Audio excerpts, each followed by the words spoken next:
Guys, it's the weekend and it's time to cook some incredible steak. Not like you've ever seen before. This is inspired by Mexico. We're gonna do steak cooked with two sauces. Gnarly on the outside, blushing on the inside, tender, juicy, perfectly cooked. And these sauces, they're gonna take your flavor sensations to the next level.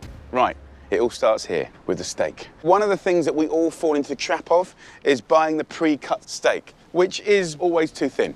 And that means it's almost impossible to get that color on the outside and cook it blushing and juicy on the inside, right? Even for a chef, that's a challenge. So we can fix that straight away by buying one steak for two people, right? Slicing it, sharing it. A double steak. Oh my Lord, the difference will blow your mind, I promise you.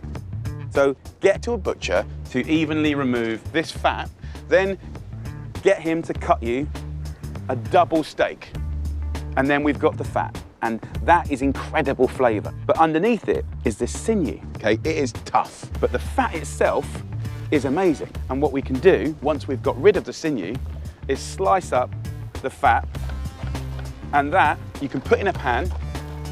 It will render the fat, so we require no other fat at all, and also it will go crispy. As that's happening, I want a little side of some potatoes. I'm using a crinkle cutter for that kind of retro fun take, just because deep down we're all kids. So if you take this potato and put it in and around the fat, it's gonna make a brilliant little potato garnish. It's gonna be delicious. Chuck in 2 large chilies and cook the potatoes till they're golden and crispy. I wanna make a salsa now, so I'm gonna have a little clean down, put this steak to the side. The salsa I'm making is with tomatoes, so we can just squeeze the seeds out, and I'm gonna chop it up. And of course you can do this with standard red tomatoes, but look at the colors that are out there and available. That's what it's all about. That's really fun. Then slice up 4 spring onions and a handful each of fresh mint and coriander. Get yourself 2 or 3 limes, give them a good roll. Get all those little capsules inside, busting and breaking. Lime is so integral to the flavors of Mexico. It's like a little dinner that's taken us on holiday. And then I add a little extra virgin olive oil. We'll hit it up with seasoning of salt and a little chili to get those taste buds going. In with the herbs, onions and tomatoes. So have a little taste. Woo! That's what you want. Really fresh, really crunchy, job done. So look at this, guys. Hot, crispy, and gorgeous. Let's just remove these potatoes now to a little plate. So we haven't even started cooking the steak yet, and I'm really getting excited. So look, in the pan, can you see we've got that fat? That fat is the gold that we're gonna cook this.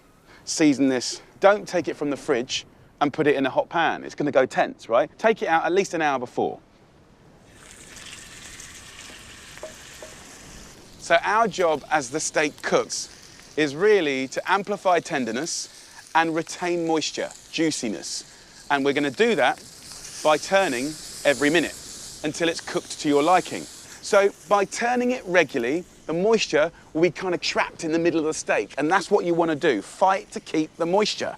I also like to get the steak and almost clean the pan, all the sticky bits. The last kind of care protocol is resting. And it's almost like when you squeeze a sponge and then you let go and it just kind of lets the moisture go back. A little hint of extra virgin olive oil will keep the steak succulent as it rests for a few minutes. In this pan with meat juices, I want to do the last sauce, and it's so exciting. Again, we said flavors of Mexico.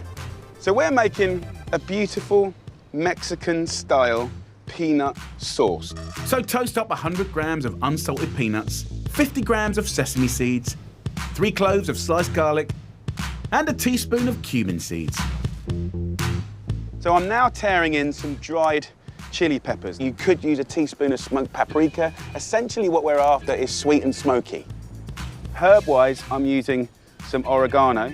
Little fresh thyme goes in. So fragrant, nutty. This is getting smoky, can you see? I do not want to burn this, but I don't want it to be beige.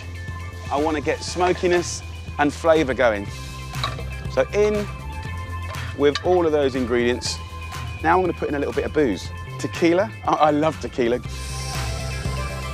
Cover with water, add a couple of fresh chilies, a squeeze of lime, and blend it up.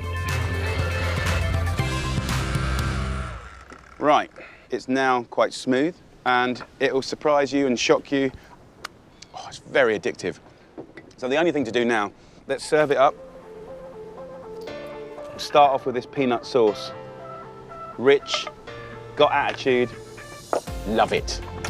And then we'll take our steak, the brightness of the salsa, throw in a few chips. Crispy bits, it's all about the crispy bits. The steak